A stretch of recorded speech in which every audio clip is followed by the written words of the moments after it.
So ಈಗ ನಮ್ಮ ಜೊತೆ ನಮ್ಮ ಸಮರ್ಜಿತ್ ಲಂಕೇಶ್ವರ್ ಇದ್ದಾರೆ. ಸೊ 6ನೇ ವರ್ಷದ ಚಂದನವನ ಫಿಲ್ಮ್ ಕ್ರಿಟಿಕ್ ಅವಾರ್ಡಲ್ಲಿ ಚೊಚ್ಚಲ ನಟ ಪ್ರಶಸ್ತಿ ನಿಮಗೆ ಬಂದಿದೆ.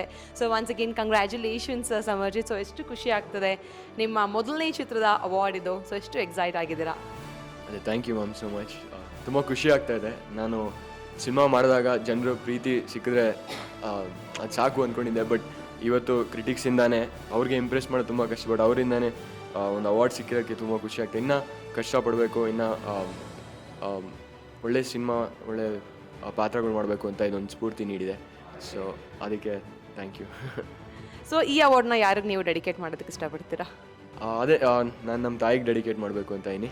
ಸೊ ಬಿಕಾಸ್ ಅವ್ರು ನನಗೆ ತುಂಬ ಸಪೋರ್ಟ್ ಕೊಟ್ಟಿದ್ದಾರೆ. ನನಗೆ ನನ್ನ ಮೇಲೆ ನಂಬಿಕೆ ಇಟ್ಕೊಂಡಿದ್ರು ನಾನು ಆ್ಯಕ್ಟ್ರ್ ಆಗ್ಬೋದು, ಆಮೇಲೆ ಅದು ಕಷ್ಟಪಟ್ಟರೆ ಜನರು ಇಷ್ಟಪಡ್ತಾರೆ ಅಂತ. ಸೊ ಅದಕ್ಕೆ ಇದು ನಾನು ಅವ್ರಿಗೆ ಒಂದು ಡೆಡಿಕೇಶನ್ ಮಾಡ್ತೀನಿ. ಹಾರ್ಡ್ ವರ್ಕ್ ನೆವರ್ ಫೇಲ್ಸ್ ಅಂತ ಹೇಳ್ತಾರಲ್ಲ, ಅದೇ ರೀತಿ once again congratulations Samarjit. Thank you so much.